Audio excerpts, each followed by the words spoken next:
والصلاة والسلام على سید الانبیاء والمرسلین وعلى آلہ واصحابہ اجمعین اما بعد فاعوذ باللہ من الشیطان الرجیم بسم اللہ الرحمن الرحیم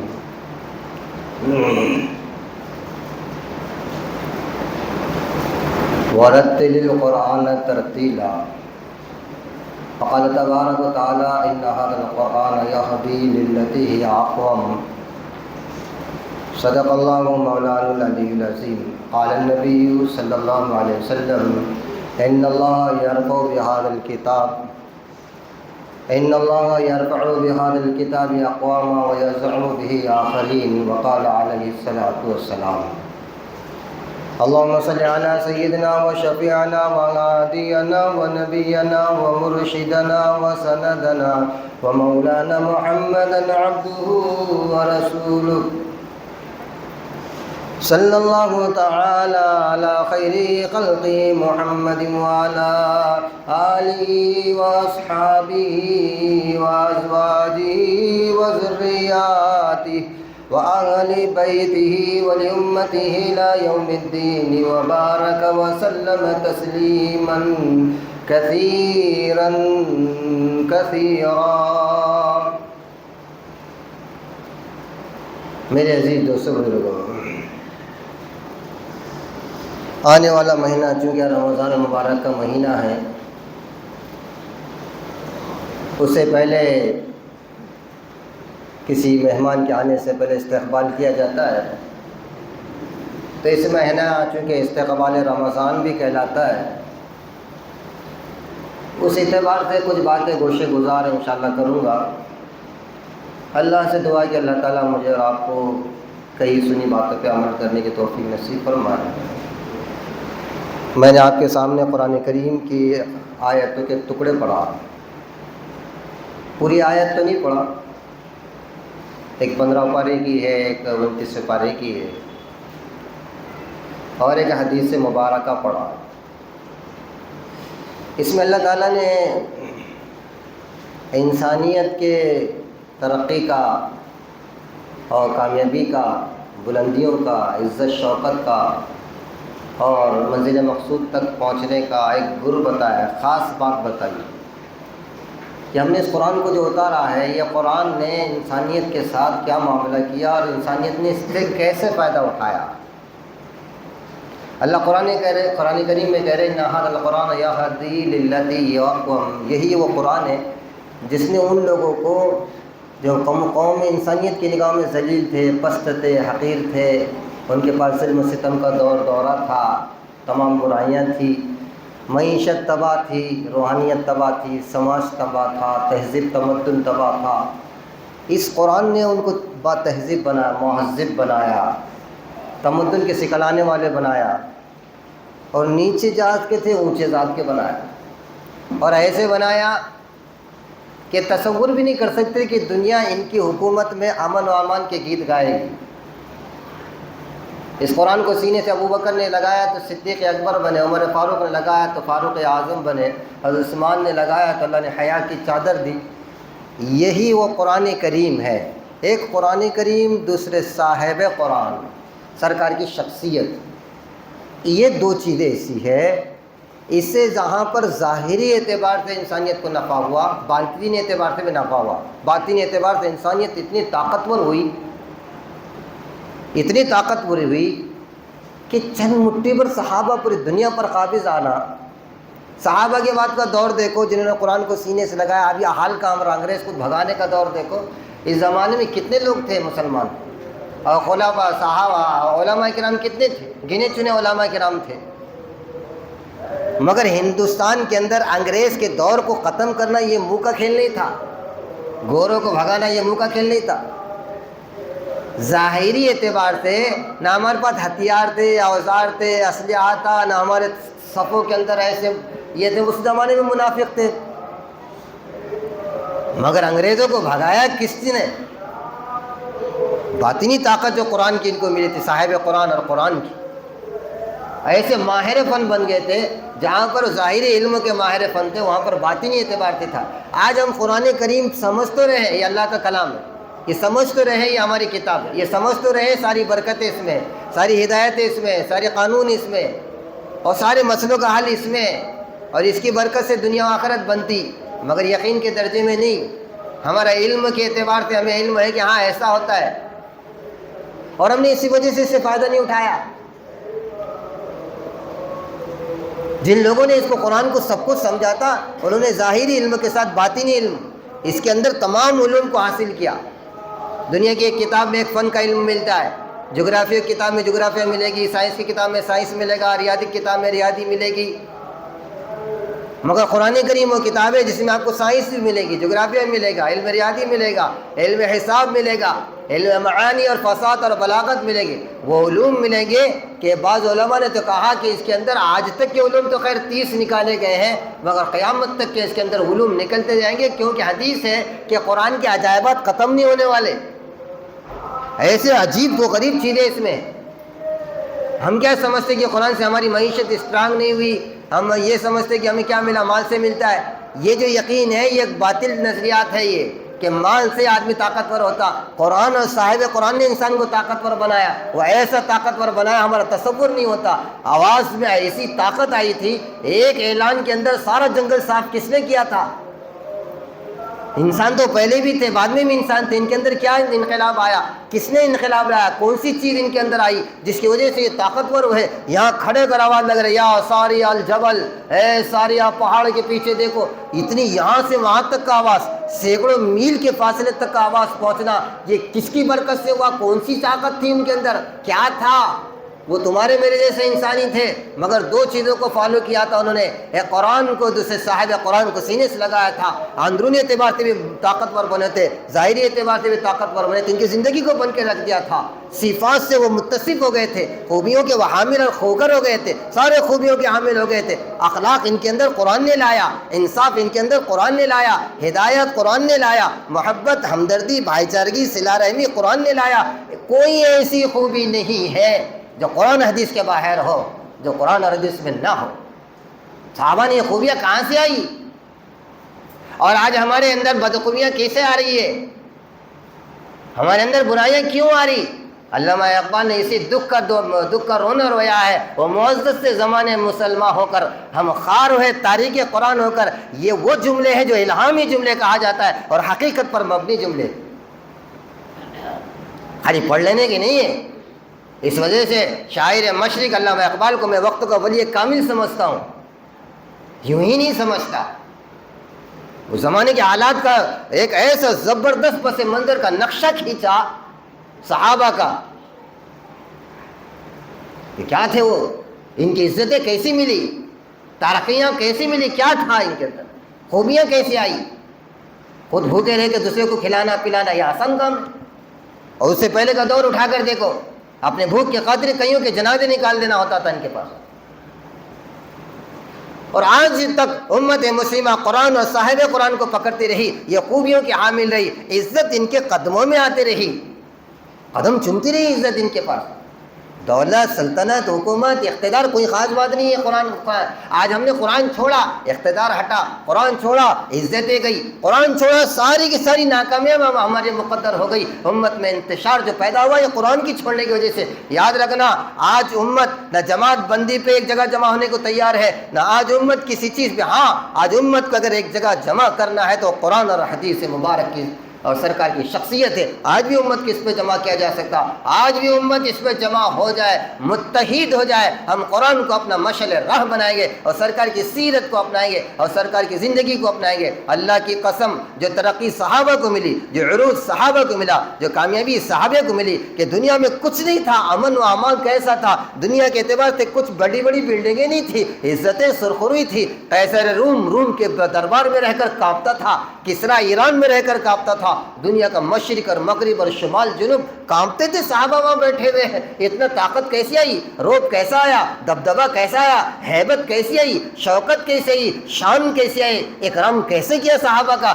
مخلوق نے ان کا اکرام کیا، انسانوں نے، جناتوں نے، فرشتوں نے اکرام کیا صحابہ کا۔ وہ اکرام کیوں کیا؟ اس لیے کہ ان کے اندر یہ چیزیں تھی، قرآن اور صاحب قرآن کی عظمت تھی۔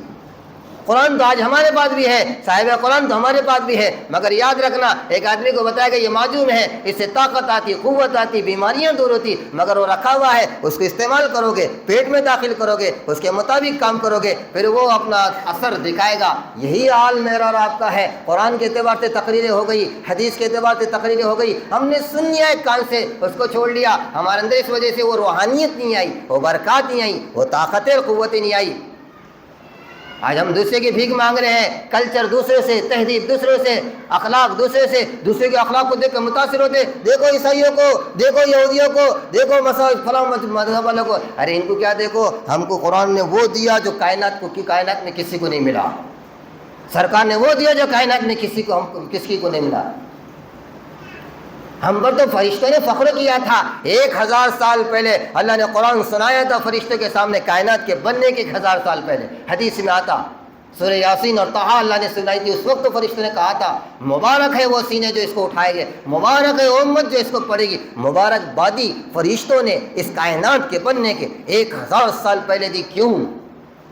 توریت بھی آئی، انجیل بھی آئی، زبور بھی آئی، صحائف بھی آئے، آسمانی کتب اور بھی آئے، ان کے لیے فرشتوں کی مبارکبادی کیوں نہیں؟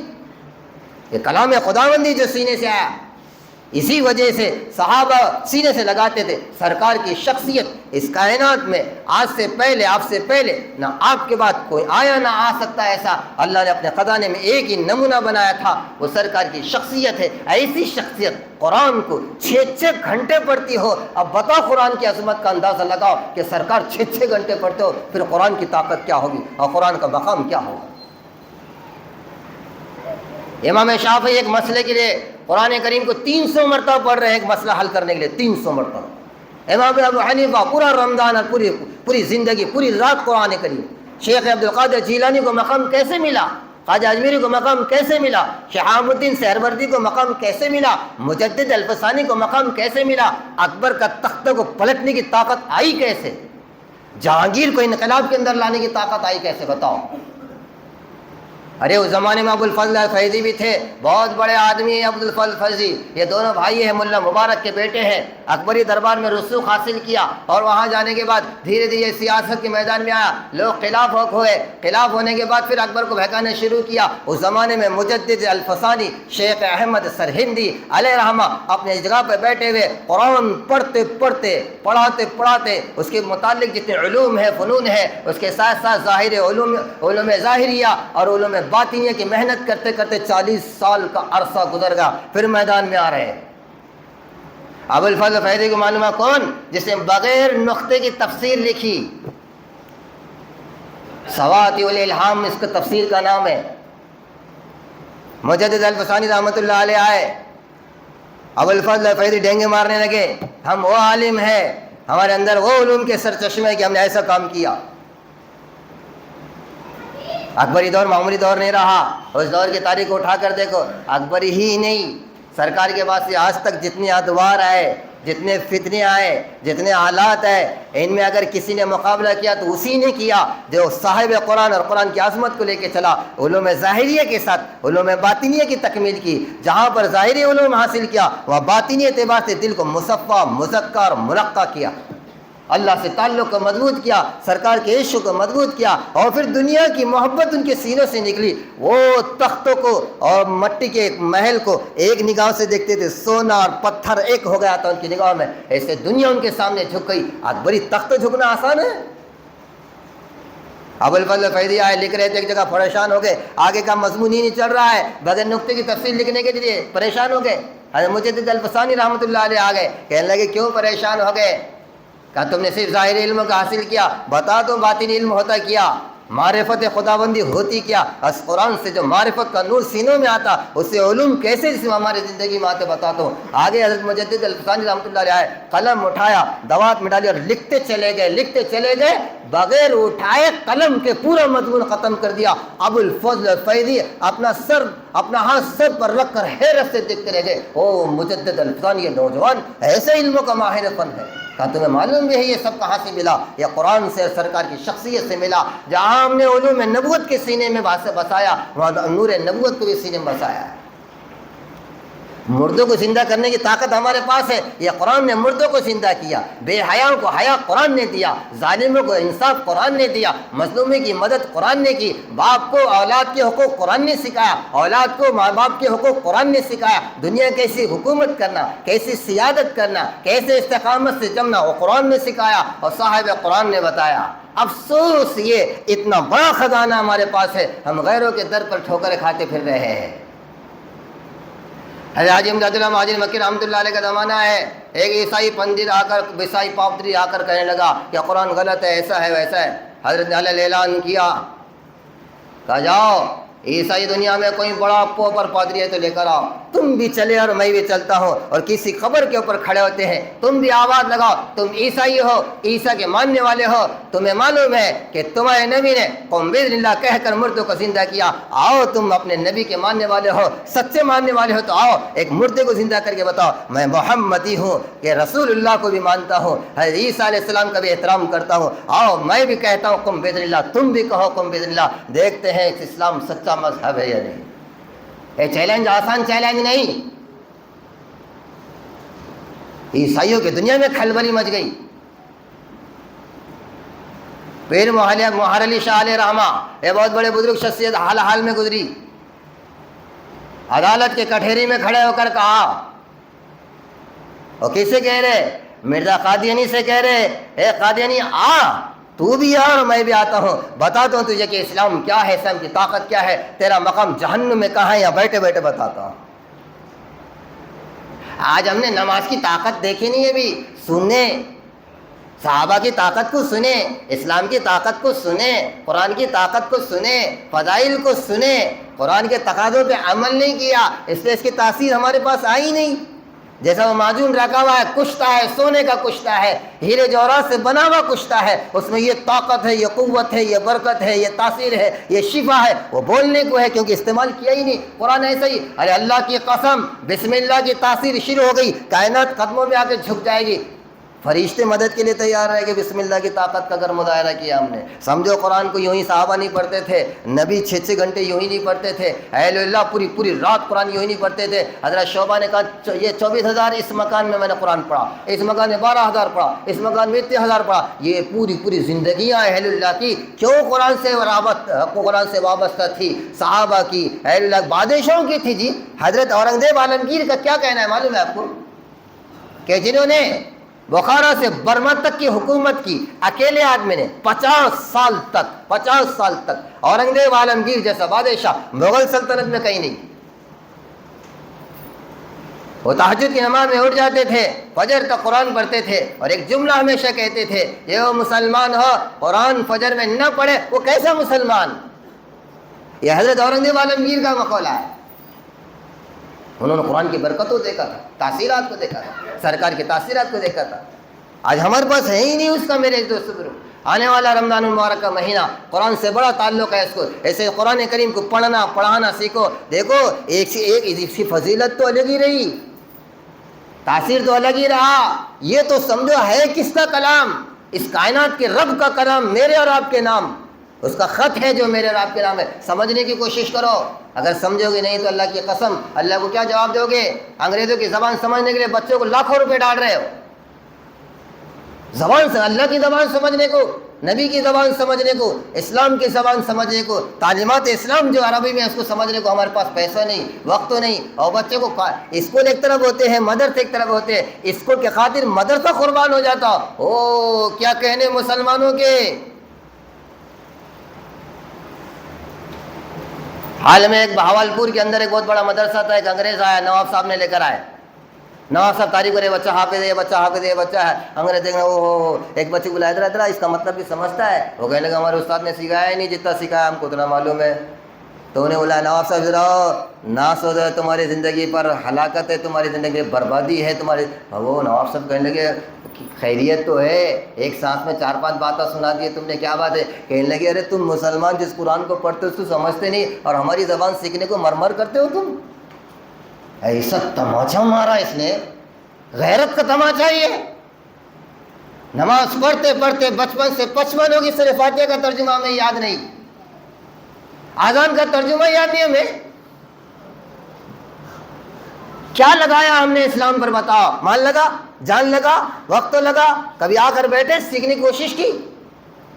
اتنی قیمتی نعمت ہمارے پاس ہے، اس کو ایسے یوں ہی سمجھے ہم نے؟ سورہ فاتحہ کی فضیلت بتاتا ہوں آپ کو۔ سورہ فاتحہ کی سرکار نے فرمایا جو آدمی 1 مرتبہ پڑھتا ہے اللہ اس کو برکتیں دیتی، 2 مرتبہ پڑھتا ہے اس کے گھر والوں کو برکت ملتی، 30 مرتبہ پڑھتا ہے اس کے پڑوسیوں کو برکت ملتی، جو 50 مرتبہ پڑھتا ہے اللہ تعالیٰ قیامت دن فرشتوں کے ذریعے کہیں گے اٹھاؤ اس کو، اٹھاؤ اور اپنے ہتھیلی میں جنت میں لے جاؤ۔ یہ 2 روزانہ ہر نماز کے بعد 10 مرتبہ سورہ اخلاص پڑھتا، اللہ کے نبی نے فرمایا جنت کے سارے دروازے کھل جائیں گے، آواز آئے گی جنت کے جس حور سے چاہے شادی کر لے، تو روزانہ نماز کے بعد 10 مرتبہ سورہ اخلاص پڑھتا ہے۔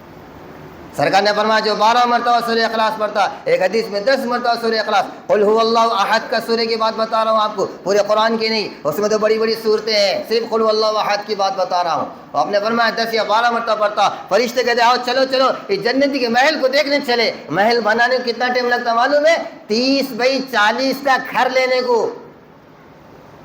امام مؤذن کے تو بس کی بات ہی نہیں، انہیں تو سوچنا ہی نہیں، کرائے کے مکان میں رہا وہ بہتر ہے، ٹوٹی پھوٹی جھوپڑی میں رہا بہتر ہے امام صاحب، آخرت میں سب ملے گا آپ کو۔ ہاں آپ ہم کو دیکھو، اللہ ہم کو نواز رہا، یہ ہمارے بس کی بات نہیں۔